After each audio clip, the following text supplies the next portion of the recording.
Hello everyone, welcome to my class.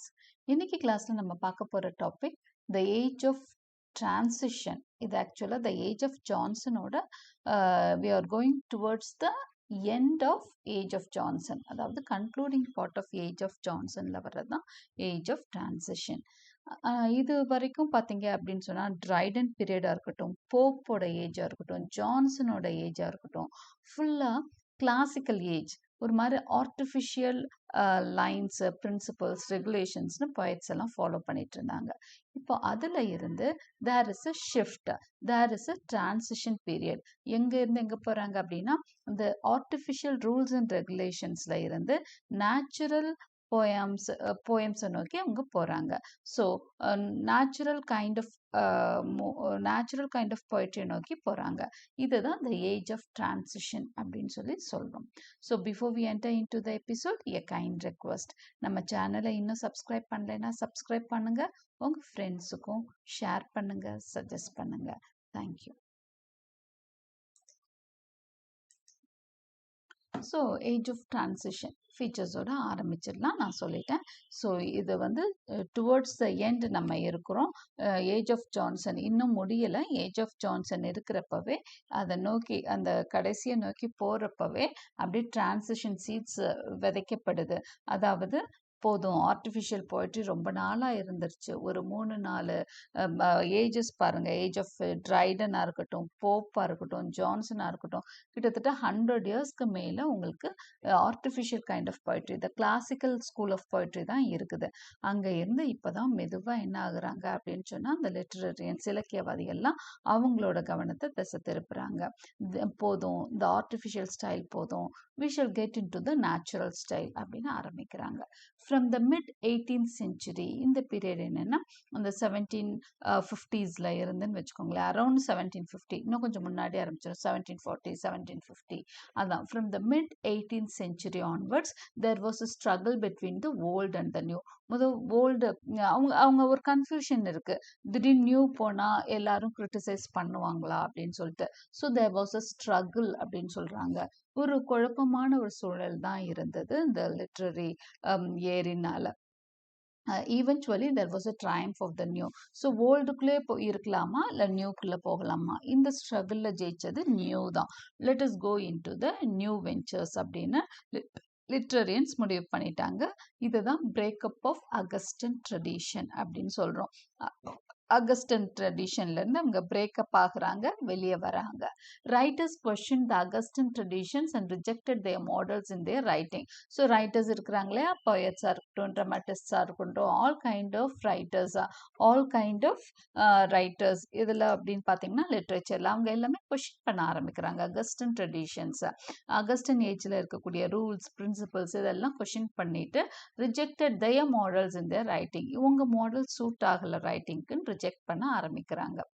Joseph Warton அவரோட essay of Pope, இது வந்து ஒரு முக்கியமான எஸ்ஸே. ஜோசப் வார்டனோட essay on Pope, this was published in 1756. பாருங்க, 19th century around mid of 18th centuryல இருந்து தான் உங்களுக்கு இந்த ரிட்டர்ன் டு நேச்சர் ஆரம்பிக்கும்ல. அதாவது the age of transition, artificial போய்ட்ரியிலேருந்து நேச்சுரல் போய்ட்ரி நோக்கி நகர ஆரம்பிக்குது. ஸோ எஸ்ஸே ஆன் போப் இது வந்து எப்போ எழுதுறாரு Joseph வார்டன்னா in the year 1756. He says that though he was a great wit, he was not a great poet. அவர் போப்பை பற்றி எழுதினார். அப்போ அது வரைக்கும் போப்பை வந்து மிகச்சிறந்த ஒரு போய்ட்டா எல்லாம் பார்த்துட்டு இருக்காங்க. அப்போ வந்து வார்டன் என்ன சொல்றாருன்னா, அவர் ஒரு பெரிய அறிவாளி தான், ஆனால் நல்ல போய்ட் கிடையாது அப்படின்னு டிக்ளேர் பண்றாரு அவரோட essay on போப்ல.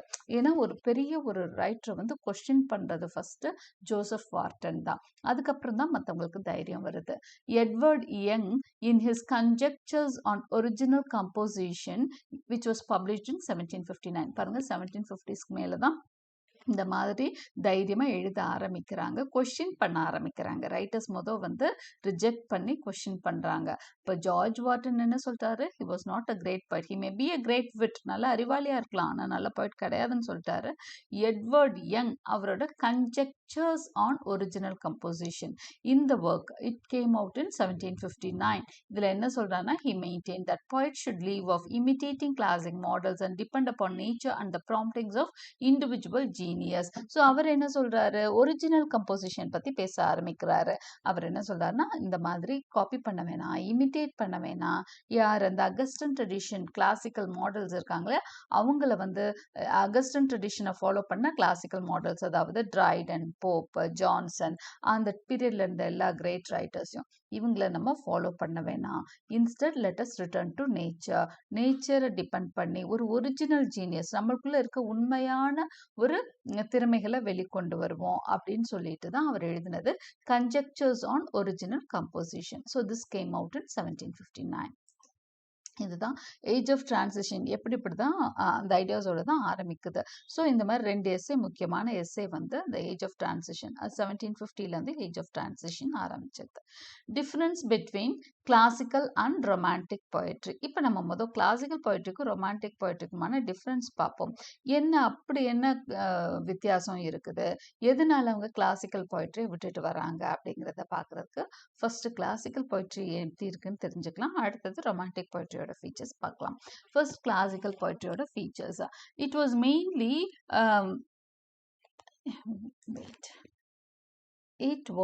mainly the product of the intelligence and was strikingly deficient in emotion and imagination.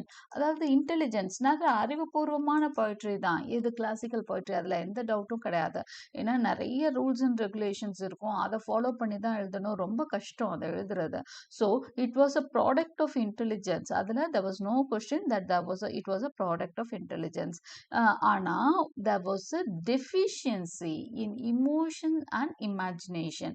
ஆனால் எதில் அவங்க லேக் ஆகுறாங்கன்னா உணர்ச்சிகளில், உண்மையான உணர்வுகளும் இமேஜினேஷன், கற்பனை திறன், இதுக்கெல்லாம் அங்கே வேலை இல்லாமல் போயிடுச்சு.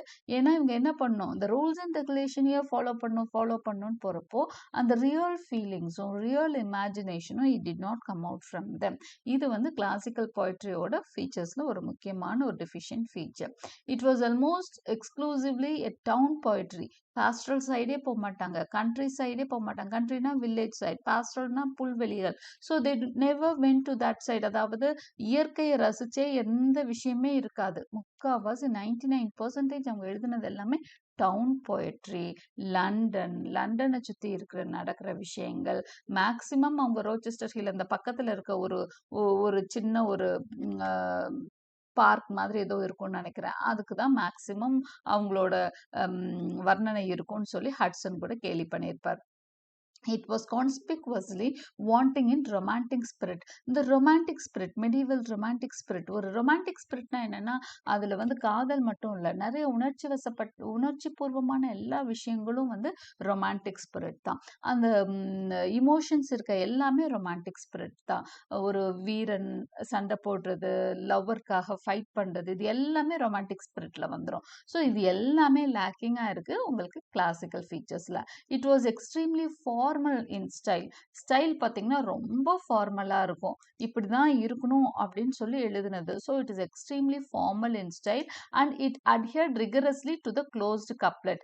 எந்த சிஸ்டம், எந்த மாதிரி ரைம் ஸ்கீம் அவங்க ஃபாலோ பண்ணுறாங்கன்னா க்ளோஸ்டு கப்லெட். போப்பெல்லாம் எல்லாமே க்ளோஸ் கப்லெட்டில் தான் எழுதியிருப்பாரு. ஸோ இட் அட்ஹியர்ட்னா ஃபாலோட், ரிகரஸ்லினா very strongly, it followed very strongly to the closed couplet. Closed கப்லெட்ன்ற ஸ்டைல தான் அவங்க ஃபாலோ பண்றாங்க கிளாசிக்கல் போய்ட்ரியில. இப்போ பிளாங்க் வேர்ஸ்னா அதுக்கு ரிதம் கிடையாது. ஸோ அவங்க என்ன பண்ணுவாங்க அப்படின்னு சொன்னா ரொம்ப ஃப்ரீயா எழுதுவாங்க. இந்த ரைம் ஸ்கீம் இல்லாதனால பிளாங்க் வேர்ஸ் வந்து ரொம்ப ஃப்ரீயா இருக்கும் ரைட்டர்ஸ்க்கு எழுதுறதுக்கு. அந்த மாதிரி இல்லாம இருக்கிறதுனால இவங்க வந்து இந்த க்ளோஸ்டு கப்லெட் தான் ரூல்ஸ் அண்ட் ரெகுலேஷன்ஸ்ல முக்கியமான விஷயம். ஸோ ரெண்டு லைனா அது முடியணும். ஒரு லைனும் ஃபர்ஸ்ட் டூ லைன்ஸும் எப்படி இருக்கணும் அப்படின்னு சொன்னா அந்த ரைமிங் ஸ்கீமோட இருக்கணும். அதுதான் க்ளோஸ்டு கப்லெட். ஸோ அது வந்து ரொம்பவே கஷ்டமான ஒரு ஸ்டைல் டு ரைட். ஸோ இதுதான் கிளாசிக்கல் போய்ட்ரியோட features. Now let us look at the romantic poetry. அதோட ஃபீச்சர்ஸ் பார்க்கலாம். இமோஷன், பேஷன், இமேஜினேஷன், இது மூணும் தான் ரொம்ப முக்கியம் ரொமான்டிக் போய்ட்ரியில். இமோஷன் ரொம்ப உணர்வு பூர்வமாக இருக்கும், பேஷனேட்டாக இருக்கும், அப்படியே உணர்ச்சிசப்பட்ட ஸ்பான்டேனியஸாக இருக்கும். இமேஜினேஷன் நல்ல கற்பனை திறன் இருக்கும். ஸோ இது எல்லாமே ரொமான்டிக் போய்ட்ரியோட முக்கியமான features. Okay, it invaded poetry to the destruction of its dry intellectuality. அந்த இன்டெலெக்சுவாலிட்டி அறிவு அறிவு அறிவுன்னு சொல்லிட்டு ரொம்ப அப்படியே சீரியஸாவே போய்கிட்டு இருந்தா அது ஒரு மாதிரி ட்ரையா இருக்கும் சப்ஜெக்டே.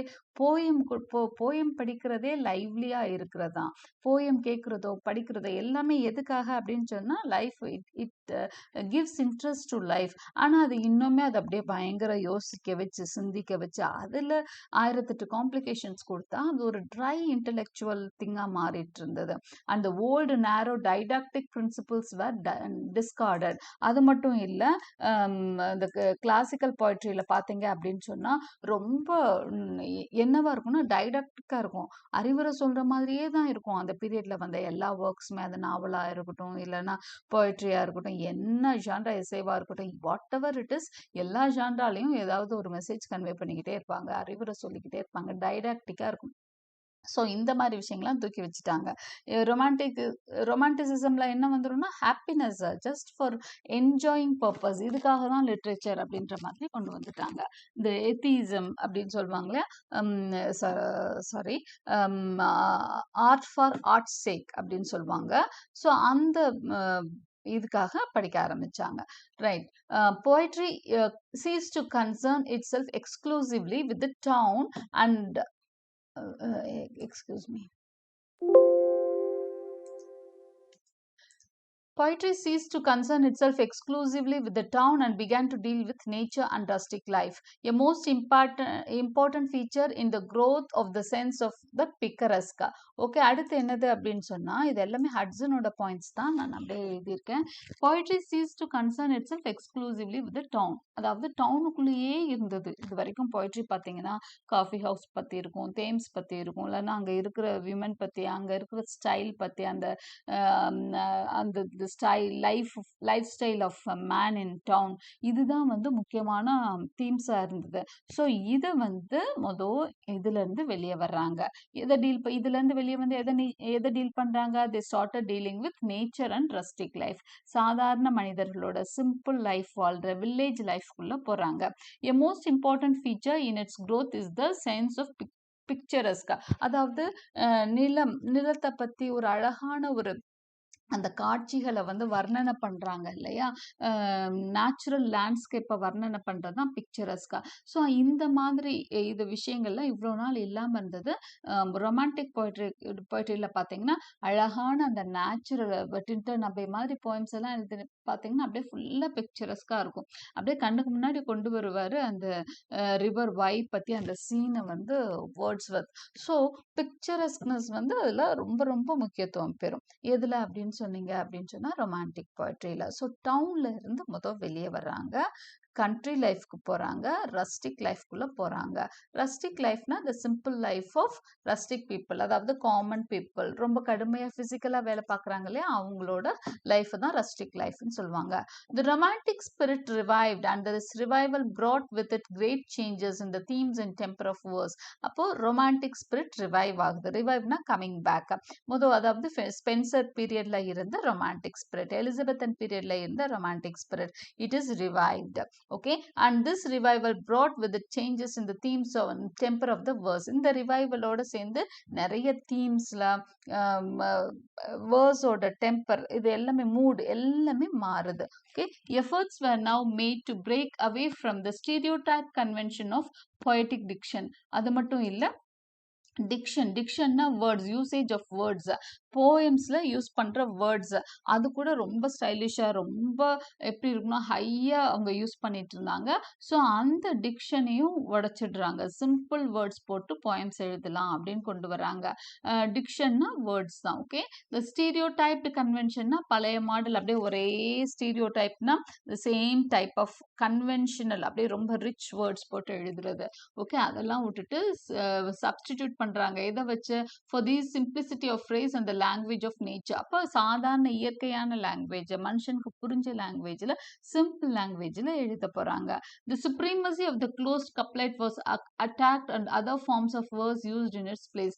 அது வரைக்கும் க்ளோஸ்ட் கப்லெட் வந்து சுப்ரீம் டைப் அப்படின்னு சொல்லி எல்லாம் ப்ரைஸ் பண்ணிட்டு இருந்தாங்க. இப்போ அதை அட்டாக் பண்ண ஆரம்பிச்சிட்டாங்க. ஆல்ரெடி 2 பேர் கொஸ்டின் பண்ண ஆரம்பிச்சாங்க. அடுத்து எல்லாரும் இது என்ன டைப் ஆர்டிஃபிஷியல் போயம் அப்படின்னு சொல்லிட்டு அதை விட்டு வெளியே வர ஆரம்பிச்சாங்க. Okay, the continuance of the Augustan tradition. So நம்ம வந்து ஒன்று பார்க்குறோம், ஒரு பக்கம் வந்து இது போயிட்டு இருக்கு, ரிவைவல் போய்கிட்டு இருக்கு, சேஞ்ச் ஆஃப் ஐடியா வந்து போய்ட்ஸ்குள்ளே போயிட்டு இருக்கு. அதே சமயம் கண்டினியூவன்ஸ் ஆஃப் அகஸ்டன் ட்ரெடிஷனும் அங்கங்கே இருந்துட்டு தான் இருக்கு. அதாவது இல்லை நாங்கள் இப்படி இந்த புது இதுக்கு வரமாட்டோம், பழசு தான் பெஸ்ட். அதாவது கிளாசிக்கல் ஏஜில் எழுதப்பட்ட இந்த ஏன்னா ஒரு 150 இயர்ஸாக கிட்டத்தட்ட அந்த ஸ்டைலில் தான் எல்லாம் எழுதிட்டு இருக்காங்க. இதுதான் பெஸ்ட், இதுல தான் எழுதணும் அப்படின்னு அதை எழுதுறவங்களும் இருந்தாங்க. அதுல பாத்தீங்கன்னா 2 கிரேட் ரைட்டர்ஸ் வந்து அதை தான் ஃபாலோ பண்றாங்க பிடிச்சிட்டு. யாருன்னா இதே பீரியட்ல இருக்கிறவங்க தான் ஜான்சனும் கோல்ட்ஸ்மித்தும். இவங்க எதை பத்தி எழுதுறாங்க அப்படின்னு சொன்னா ஃபுல்லா அகஸ்டன் ட்ரெடிஷனை ஃபாலோ பண்ணி தான் எழுதுறாங்க. Both Johnson and Goldsmith were strong கன்சர்வேட்டிவ்ஸ்னா பழமைவாதிகள். ஸோ அவங்க வந்து அந்த பழமையை பிடிச்சிட்டு தான் தொங்கிட்டு இருக்காங்க. In literary theory the creative work of both these writers in avowedly classical in matter and manner. So அவங்க 2 பேருமே மேட்டர் ஆகட்டும், மேனர் ஆகட்டும், ஸ்டைலா இருக்கட்டும், உள்ள இருக்கிற தீமா இருக்கட்டும், எல்லாமே they followed only the classical model. Pope, Dryden இவங்க எழுதின மாடலை தான் அவங்க ஃபாலோ பண்றாங்க. Johnson's 2 chief poems, London and the Vanity of Human Wishes, belong entirely to the preceding generation. அப்போ அவரோட அந்த 2 போயம்ஸும் ரொம்ப ஃபேமஸான போயம்ஸ், ஜான்சனோட 2 போயம்ஸ், லண்டன் அப்படிங்கிற போமா இருக்கட்டும், The Vanity of Human Wishes அப்படிங்கிற போமாட்டு இருக்கட்டும், ரெண்டுமே வந்து it belonged entirely full and full வந்து ப்ரெசீடிங் ஜென்ரேஷனுக்கு தான். இப்போ ப்ரெசீடிங்னா பிஃபோர், அதாவது அகஸ்டன் ட்ரெடிஷன் ஸ்டைலில் தான் அவர் எழுதுறாரு. அதில் என்னெல்லாம் இருக்குது, அந்த அகஸ்டன் ட்ரெடிஷனை ஃபாலோ பண்ணி இந்த டைடாக்டிசம், அறிவுரை சொல்கிற மாதிரி இருக்கும், இந்த ஃபார்மலாக இருக்கும், ரொம்பவே ஆர்டிஃபிஷியல் ஸ்டைல் இருக்கும், ரெட்டாரிக்கல் ஸ்டைல் இருக்கும், and the adherence to the closed கப்லெட்டை ஃபாலோ பண்ணி அதை தான் ஸ்ட்ராங்கா ஃபாலோ பண்ணி எழுதியிருப்பார். ஸோ ஜான்சன் வந்து அவரோட 2 போம்லையும் ஹி ஹாஸ் ஃபாலோட், 2 கிரேட் போம்ஸ்லையும் he has followed the Augustan tradition. அதே தான் கோல்ட்ஸ்மித்தோட 2 இம்பார்ட்டன்ட் ஒர்க்ஸை பற்றியும் நம்ம சொல்லலாம். எதுனா the traveller and the deserted village. 2லையுமே இவர் என்ன பண்றாரு அப்படின்னு சொன்னா, டிராவலர்லையும் டெசர்டட் வில்லேஜ்லையும் Goldsmith has followed the preceding generation, அதாவது அவங்களுக்கு முன்னாடி இருந்த கிளாசிக்கல் ஸ்டைல தான் ஃபாலோ பண்றாரு. They are didactic return in the under they are return in the closed couplet. So இந்த ரெண்டுமே அவரும் எப்படி எழுதுறாரு, டைடாக்டிக் ஸ்டைலில் தான் எழுதுறாரு, அறிவுரை சொல்ற மாதிரி தான் இருக்கு, அதே மாதிரி க்ளோஸ்டு கப்லெட் ஸ்டைலில் தான் எழுதுறாரு. Hence they may be fairly described as the last great works of the outgoing artificial 18th century school. ஸோ இவங்க 2 பேரையும் நம்ம என்ன சொல்லலாம் அப்படின்னு சொன்னா, கிரேட் ரைட்டர்ஸ் 2 பேருமே. அதனால அந்த அவுட் கோயிங் ஸ்கூல், வெளியேறின ஒரு ஸ்கூலோட great writers, last great writers அப்படின்னு சொல்லி ஜான்சனையும் கோல்ட்ஸ்மித்ஸையும் சொல்லலாம். கடைசியா இருந்த 2 பெரும் தலைகள் அந்த ஏஜோட, எந்த ஏஜோட, அந்த ஆர்டிஃபிஷியல் ஏஜ், அகஸ்டன் ஏஜோட 2 பெரும் முக்கிய புள்ளிகள் அப்படின்னு சொன்னா ஜான்சன் அண்ட் கோல்ட்ஸ்மித். இந்த அந்த வெளியேறும் அந்த ஏஜ், அந்த தலைமுறையோட கடைசி 2 பேர் அப்படின்னா இவங்க 2 பேர் தான். ஆர்டிஃபிஷியல் 18th century ஸ்கூலோட 2 great writers. Reaction in form. அடுத்து நம்ம இப்போ ரியாக்ஷனை பார்க்க போகிறோம். எப்படி மெதுவாக ஒரு விஷயம் வந்து திடீர்னு படக்குன்னு அப்படியே உள்ள வந்து உட்காந்துராது, மெதுவாக தான் சேஞ்சஸ் வரும். ஸோ அந்த சேஞ்சஸ் எப்படியெல்லாம் வந்தது அப்படின்னு சொல்லி நம்ம தெரிஞ்சுக்க போகிறோம். As a reaction against Augustan age there was a change in form. வந்து ஃபார்மை வந்து மாற்றுறாங்க, அந்த ஸ்டைல் ஆஃப் ரைட்டிங்கை வந்து மாற்றுறாங்க. The main feature of this reaction was the abandonment of Popian couplet. Abandonment அதாவது வந்து அவங்க என்ன பண்ணுறாங்க, அபேண்ட் பண்ணுறாங்க, வெளியேற்றுறாங்க, இல்லைன்னா இது வேண்டாம் அப்படின்னு சொல்றாங்க. எதை, போப்பியன் கப்லெட் 2 லைன்ஸ் எழுதியிருப்பார் போப்புன்னு சொன்னேன் இல்லையா, அதுதான் போப்பியன்னா போப்ஸ் அப்படின்னு எடுத்துக்கலாம். ஓகே, இல்லைன்னா உங்களுக்கு இதுல உங்களுக்கு டவுட் இருக்குதுன்னா போப்ஸ் கப்லெட். ஓகே, அவங்க ஃபர்ஸ்ட் அவங்க இது பண்றது எதை வெளியேற்றுறாங்க அப்படின்னு சொன்னா போப்ஸ் கப்லெட்டை வந்து வெளியேற்றுறாங்க.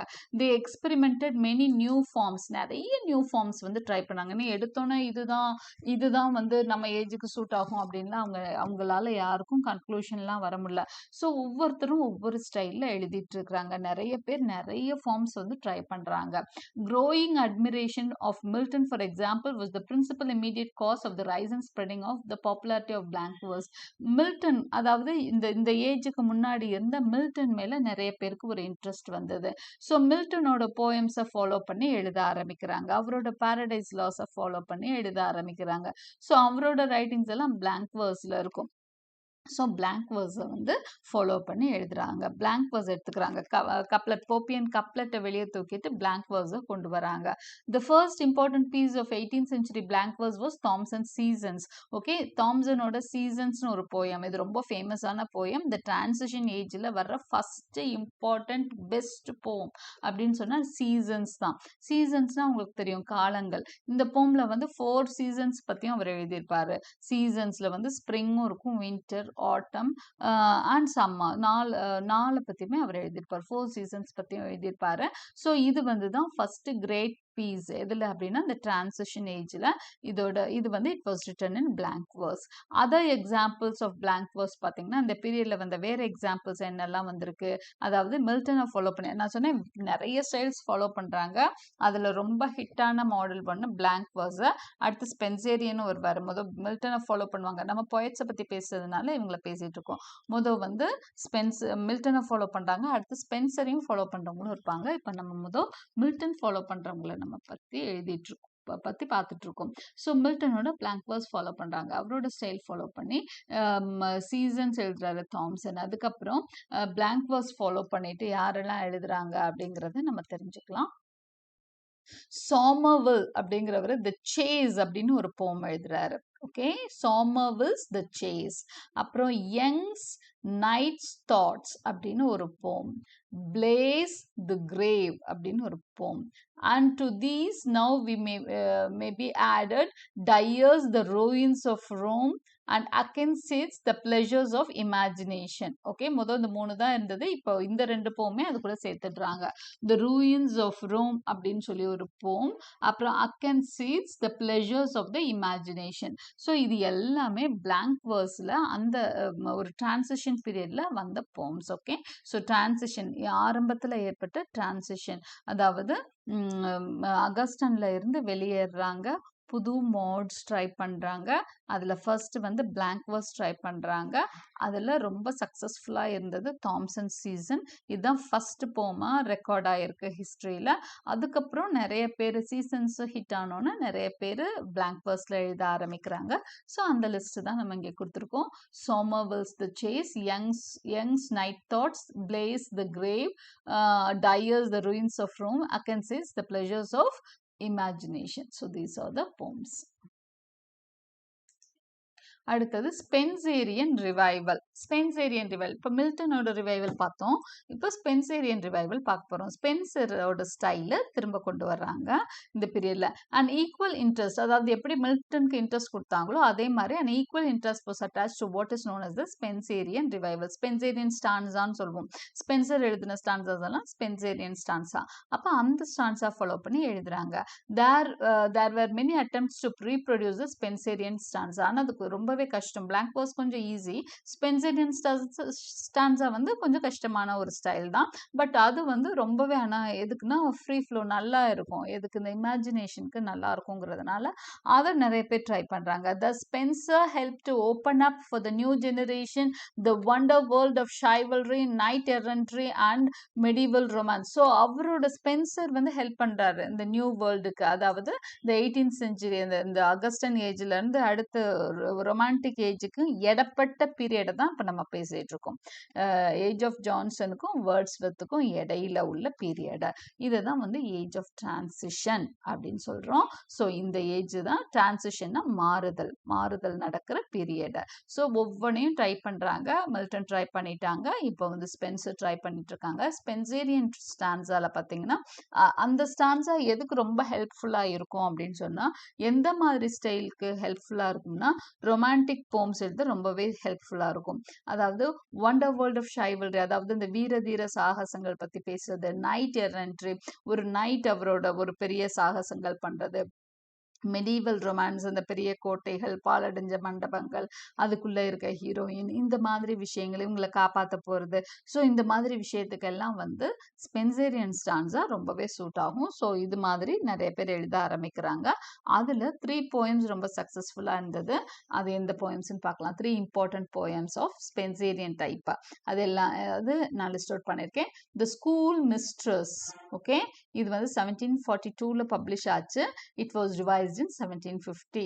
This was written by William Shenstone. The Schoolmistress was written by William Shenstone. Then William Shenstoneோட லைஃப் டைம் வந்து 1714 to 1763. ஓகே, அடுத்து தாம்சனோட கேசல் ஆஃப் இண்டலன்ஸ். இது நம்ம ஆல்ரெடி தாம்சன் தெரியும். அவரோட இன்னொரு போம் தான் கேசல் ஆஃப் இண்டலன்ஸ். இது வந்த பீரியட் பாரு. இது ஸ்பென்சேரியன் ஸ்டான்ஸால் எழுதியிருக்காரு. இது வந்து 1748. ஏன்னா நம்ம சீசன்ஸ் வந்து பிளாங்க் வேர்ஸ்ல எழுதியிருந்தாரு தாம்சனை. இப்போ இது வந்து ஸ்பென்சேரியன் ஸ்டான்ஸால் எழுதியிருக்கிறாரு castle of indolence. This came out in 1748. இது எல்லாமே பாருங்க மிட் 18th செஞ்சுரியில தான். ஜேம்ஸ் பியாட்டி இவங்களோட த மின்ஸ்ட்ரல், ஓகே, இந்த போமும் வந்து ரொம்ப ஃபேமஸான போம். Okay, so these are the menstrual பாருங்க 4 இயர்ஸாக வந்துட்டு இருக்கு. 1771 to 1774 வரைக்கும் மேபி நிறைய பார்ட்ஸாக வந்திருக்கும்னு நினைக்கிறேன். ஸோ ஜேம்ஸ் பியாட்டி அவங்களோட லைஃப் டைம் பாருங்க 1735 to 1803. So he published the minstrel. இது வந்து இட் இஸ் அ போம், ஒரு சீக்வன்ஸ் ஆஃப் போம்ஸ் நினைக்கிறேன். It came out from 1771 to 1774. Then the growth of the love of nature in 18th century poetry. So love of nature, first நம்ம என்ன பண்ணோம், form பார்த்தோம், reaction in form பார்த்தோம். இப்போ love of nature theme வந்து love of நேச்சராக எப்படி மாறுது அப்படிங்கிறத பார்க்க போகிறோம். ஏன்னா ரொமான்டிக் போயம்ஸ் அப்படின்னாலே லவ் ஆஃப் நேச்சர் தான் அதோட மெயின் தீமாக இருக்கும். The growth of a love of nature and of a feeling for the picturesque is one among the marked and interesting general features in the history of English poetry between Pope and Wordsworth. அப்போ போப்புக்கும் வேர்ட்ஸ்வர்த்துக்கும் இடையில, அதாவது ஜான்சனுக்கும் வேர்ட்ஸ்வர்த்துக்கும் இடையில ஒரு ரொம்ப முக்கியமான ஒரு காலகட்டம் இது. இந்த டிரான்சிஷன் பீரியட், இந்த பீரியட்ல பார்த்தீங்கன்னா there was a growth of a love of nature. இயற்கை மேல ஒரு காதல் மக்களுக்கு வர ஆரம்பிச்சது. எல்லாம் டவுன் போயிட்டே எழுதிட்டு இருந்தவங்க இப்ப இயற்கையை பத்தி எழுத ஆரம்பிக்கிறாங்க. ஃபீலிங் ஃபார் த பிக்சரஸ்க், அந்த லேண்ட்ஸ்கேப் மேல, அழகான இடங்கள் மேல ஒரு காதல், அதை பத்திய வர்ணனைகள், இதெல்லாம் picturesque is one of the most marked and interesting general feature. இது வந்து ஒரு ஜெனரல் ஃபீச்சர் ரொமான்டிக் போய்ட்ரியில. அடுத்து தாமஸ் பார்னல் அப்படின்னு 1679ல பிறந்து 1780ல இறந்து போறாரு தாமஸ் பார்னல். அப்புறம் லேடி வின்செல்சியா அப்படின்னு சொல்லி ஒரு விமன் ரைட்டர். இவங்க வந்து she lived between 1660 to 1720. இவங்க they show a genuine sense of natural beauty and charms of rural life. இவங்களோட ரைட்டிங்ஸ்ல ரொம்ப அழகான நேச்சுரல் பியூட்டியும் ரூரல் லைஃபையும் அவங்க டெபிக்ட் பண்ணியிருக்காங்க. But these were exceptions in the English Augustan poetry, which was the poetry of city life. ஆனா இவங்களோட period பாருங்க, ரெண்டு பேருமே ஏர்லி 18th செஞ்சுரியை சேர்ந்தவங்க. பாருங்க 1679 to 1780 வரைக்கும் தாமஸ் பார்னல். லேடி வின்செல்சியா பாருங்க 1660 to 1720. அப்போ வந்து early 17th century, early 18th செஞ்சுரியில வாழ்ந்திருக்காங்க. அதாவது ஜான்சன் பீரியட்ல முன்னாடியே வாழ்ந்திருக்காங்க. ஸோ அந்த டைம்ல பார்த்தீங்கன்னா எல்லாரும் அகஸ்டன் போய்ட்ரி எழுதியிருந்தாங்க. ஆனா இவங்க மட்டும் கொஞ்சம் ரூரல் போய்ட்ரி ட்ரை பண்ணியிருக்காங்க. இந்த மாதிரி எக்ஸப்ஷனலா இவங்க ட்ரை பண்ணியிருக்காங்க. It was in the writings of Lanarkshire man Allan Ramsay, who lived between 1686 and 1758. The reviving of the love for nature, okay, first became conspicuous. Ramsay produced in The Great Shepherd a real pastoral poem. இதே பீரியட்ல வந்து இன்னொரு ஒருத்தர், அவர் பேர் வந்து Alan Ramsay. இவர் வந்து ஒரு ஐரிஷ் மேனு, லானாக்ஷயர் மேனு. இவர் வந்து எழுதினது தான் லானாக்ஷயர் மேன், ஓகே, ஆலன் ராம்சே. இவர் எழுதின போம் தான் த ஜென்டில் ஷெஃபர்ட். இது ஒரு ஃபுல்லா ஒரு பாஸ்டரல் போயமா இவர் ஒன்று ட்ரை பண்ணியிருக்காரு. ஸோ இதெல்லாம் பார்த்தீங்க அப்படின்னு சொன்னா அப்படியே மெதுவா ஸ்டெப் பை ஸ்டெப்பா, நான் சொன்னேன் ஒரு திடீர்னு எல்லாம் ஒரு விஷயம் நடந்துராது. ஸோ ஸ்டெப் பை ஸ்டெப்பா அந்த ஜான்சன் பீரியட்லேயே லைட்டா அங்கே ஒன்றும் இங்கே ஒன்றுமா ஆரம்பிக்கிறாங்க. ஒரு நல்ல டிரான்சிஷன் எப்போ ஆரம்பிக்குதுன்னா 1740ஸ்க்கு மேலே தான் ஆரம்பிக்குது. 1745 வரைக்கும் அங்கொன்னும் இங்கொன்னுமா தான் வருது. ஓகே, அதுக்கப்புறம் தாம்சன் சீசன்ஸ். அப்போ சீசன்ஸ் தான் ஃபர்ஸ்ட் ரெக்கார்ட் பண்ணிட்டோம் நம்ம. அதை தான் வந்து கிரேட் போயம் ஆல்ரெடி சொன்னோம். இப்போ சீசன்ஸை பற்றி கொஞ்சம் டீட்டெயிலாக தெரிஞ்சுக்க போகிறோம். ஜேம்ஸ் தாம்சன்ஸ் 1700லேருந்து 1748 வரைக்கும் வந்திருக்கிறாரு. ஹிஸ் சீசன்ஸ் எ டிஸ்கிரிப்டிவ் போயம் இன் 4 பார்ட்ஸ். பார்த்தீங்களா, 4 பார்ட்ஸாக வந்திருக்கு. பாருங்க 4 இயர்ஸ் எழுதியிருக்காரு. 1726 to 1730 எழுதியிருக்காரு. ஓகே, ஒவ்வொரு வருஷம் ஒவ்வொன்று எழுதியிருக்காரு. He belongs in many ways to the Augustan school. இது வந்து நிறைய இடத்துல பார்த்தீங்கன்னா அகஸ்டன் ஸ்கூலோடையும் சேர்ந்துருக்கும். ஏன்னா இவர் எழுதியிருக்கிறது பாருங்க கிட்டத்தட்ட வந்து அந்த அகஸ்டன் ஸ்கூல் அந்த மிடில் 1726 to 30. ஓகே, கொஞ்சம் ஏர்லி மிட் 18th centuryல ஆரம்பிச்சிடுறாரு. ஸோ அப்போ வந்து பார்த்தீங்கன்னா அவரோட ரைட்டிங்ஸில் அகஸ்டன் ஃபீச்சர்ஸும் இருக்கும், அந்த நியூ ஏஜுக்குரிய ஃபீச்சர்ஸும் இருக்கும். ரெண்டும் கலந்து தான் எழுதுறாரு. அகஸ்டன் ஸ்கூல் மாதிரி கொஞ்சம் டைரக்டிசம்லாம் இருந்தால் கூட ஒரு அழகான ஒரு லேண்ட்ஸ்கேப்பை டிஸ்கிரைப் பண்ணியிருக்காரு. he gives us real landscape. he writes largely from personal knowledge. அதே மாதிரி ரொம்ப ஆர்டிஃபிஷியலாக இல்லை, சொந்தமாக க்ரியேட்டிவாக எழுதுறாரு. and many of his incidental touches are marked by great precision and sympathy. அதாவது உண்மையான இமோஷன்ஸ் இருக்கு, ஃபீலிங்ஸ் இருக்கு அவரோட ரைட்டிங்ஸ்ல. After the Augustan age it has the historical significance as the first poem in which nature is the central theme. இது ஏன் ரொம்ப முக்கியத்துவம் பெறுதுன்னா, இதுல வந்து மனுஷன் இல்லை, நேச்சர் தான் தீம் ஆஃப் த போம். அதுவே பெரிய விஷயம். அது வரைக்கும் மனுஷனை பத்தி மட்டும்தான் எழுதிட்டு இருந்தாங்க. So away from man kind it has come. Poems வந்து மனுஷன் கிட்ட இருந்து வெளியே வந்துருச்சு. நேச்சரை ப்ரிடாமினன்டல் தீமா, சென்ட்ரல் தீமா வச்சுட்டு தான் தாம்சன் தன்னோட சீசன்ஸ் எழுதினாரு. அதனால ரெக்கார்ட்ல அதை தான் ஃபர்ஸ்ட் போம், அந்த டிரான்சிஷன் பீரியடோட ஃபர்ஸ்ட் போமா ரெக்கார்ட் ஆயிருக்கு. Next in importance come the poem of the Welshman John Dyer. அடுத்து ஒரு வெல்ஷ்மேன், வேல்ஸ் சேர்ந்தவர். அவர் வந்து John Dyer. He lived between 1698 and 1758. இவரோட போயம் ஒரு டிஸ்கிரிப்டிவ் போயம், வர்ணனை அதிகம் உள்ள ஒரு போயம் வந்து குரோங்கார் ஹில். ஓகே, ஜான் டயரோட குரோங்கார் ஹில். இது வந்து நல்ல லேண்ட்ஸ்கேப்பை வந்து vigorous, it is a piece of vigorous landscape painting மாதிரியே இருக்குமா. எப்படி படம் வரைஞ்சா தெரியுமோ அது மாதிரி அழகாக டிஸ்கிரைப் பண்ணியிருப்பாராம். Which was much to Milton and was publish in the same year as Thomson's Winter. Thomson எப்போ தன்னோட சீசன்ஸில் வின்டர் பப்ளிஷ் பண்ணாரோ அதே இயர் தான் ஜான் டயர் தன்னோட குரோங்கார் ஹில்லும் பப்ளிஷ் பண்ணாரு. இதுவும் குரோங்கார் ஹில்லும் பார்த்தீங்கன்னா ஒரு பெயிண்டிங் மாதிரி ஒரு அழகான டிஸ்கிரிப்ஷன் கொடுத்துருப்பாரு. ரொம்ப பிக்சரஸ்காக இருக்கும். From this time on, the love of nature became increasingly prominent in English poetry. So இந்த பீரியட்ல இருந்து தான் 1730 தாண்டோன்னு நல்லாவே என்ன ஆயிடுச்சு, நேச்சருக்குள்ள எல்லாரும் வர ஆரம்பிக்கிறாங்க. So that is the development of naturalism. Okay, so இந்த ஸ்லைடோட நம்ம we come to the conclusion of, அப்போ இந்த டிரான்சிஷன் பீரியடோட ஃபீச்சர்ஸ் தான் நம்ம முக்கியமாக பார்த்துட்டு இருக்கோம். With this steady growth of a love of nature, that general return to nature as it is broadly called, which profoundly affected later 18th century poetry in subject, tone and style. Okay, இந்த நிமிஷத்துல இருந்துதான் there was a steady growth. அதுக்கு முன்னாடி வரைக்கும் அப்படியே இங்கிட்டும் போகாம அங்கிட்டும் போகாம அப்படியே அல்லாடிட்டு இருந்தாங்க. யாருன்னா போயட்ஸ். அகஸ்டன் ஸ்டைல்ல எழுதலாமா, பாத்தீங்கன்னா சீசனே நம்ம சொன்னோம் எப்படின்னா அகஸ்டன் ட்ரெடிஷனும் ஃபாலோ பண்ணியிருக்காரு, ஆனால் சென்ட்ரல் தீம் நேச்சராக வச்சு எழுதியிருக்காரு அப்படின்னு சொல்லிட்டு. ஸோ எல்லாம் ஒரு மாதிரி கன்ஃபியூஸ்டாக தான் எழுதிட்டு இருந்தாங்க. அப்புறம் தான் இந்த ஓரளவுக்கு எல்லாம் செட்டில் ஆகி என்ன பண்ணுறாங்க, ரொமான்டிசிசம் நோக்கி தெளிவாக திரும்பிட்டாங்க.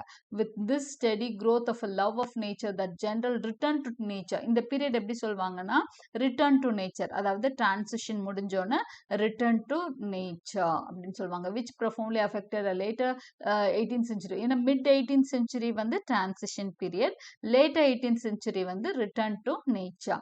அதாவது எல்லாம் வந்து நேச்சரை நோக்கி திரும்புறாங்க. ஓகே, சப்ஜெக்ட் வந்து நேச்சரா இருக்கும், டோன் சிம்பிளா இருக்கும், ஸ்டைல் சிம்பிளா இருக்கும். இதுதான் return to nature. The people strongly started believing that the cramping conventions of the artificial social system. அவங்க என்ன நம்பினாங்கன்னா, இந்த ஆர்டிஃபிஷியல் சோஷியல் சிஸ்டம் இருக்கு இல்லையா, எல்லாமே அவங்க ஆர்டிஃபிஷியலான லைஃப் ஸ்டைலும் ஆர்டிஃபிஷியலாக இருக்குது, பொயட்ரியும் ஆர்டிஃபிஷியல் ஆர்டிஃபிஷியலாக இருக்குது. ஸோ வாழ்க்கையோட நிறைய அப்போ வந்து மக்கள் நிறைய ஸ்ட்ரெஸ்ஸில் டிப்ரெஷன்ல எல்லாம் விழுகிறாங்க. ஸோ இது எல்லாத்துக்குமே ரீசன் இந்த ஆர்டிஃபிஷியல் சோஷியல் சிஸ்டம் தான் நம்புகிறாங்க. It prevented the free development and expression of individuality and gave birth to many evil. So இதுதான் என்ன பண்ணுது அப்படின்னு சொன்னால் இந்த ஆர்டிஃபிஷியல் சோஷியல் சிஸ்டம் தான் அவங்களோட டெவலப்மெண்ட் எல்லாத்தையும் தடுக்குது. It prevented the free development அப்படிங்கிறாங்க. Okay, it prevented the free development and expression of individuality. ஒரு தனி மனிதன் வந்து சுயமா தன்னோட ஃபீலிங்ஸை எக்ஸ்பிரஸ் பண்ணுறதை தடுக்குது. And gave birth to many evils. நிறைய பிரச்சனைகளுக்கு இந்த ஆர்டிஃபிஷியல் சோஷியல் சிஸ்டம் தான் காரணம்னு நினைக்கிறாங்க. they thought that They thought that the only way of salvation for men and nations lies through a radical simplification of life. So இதில் இருந்து நம்ம வெளிவரணும், இந்த ஈவல்ஸ்லேருந்து தப்பிக்கணும்னா ஒரே சால்வேஷன் என்ன அப்படின்னா returning to simplification of life, அதாவது நேச்சுரல் லைஃபுக்கு திரும்பணும் அப்படிங்கிறது.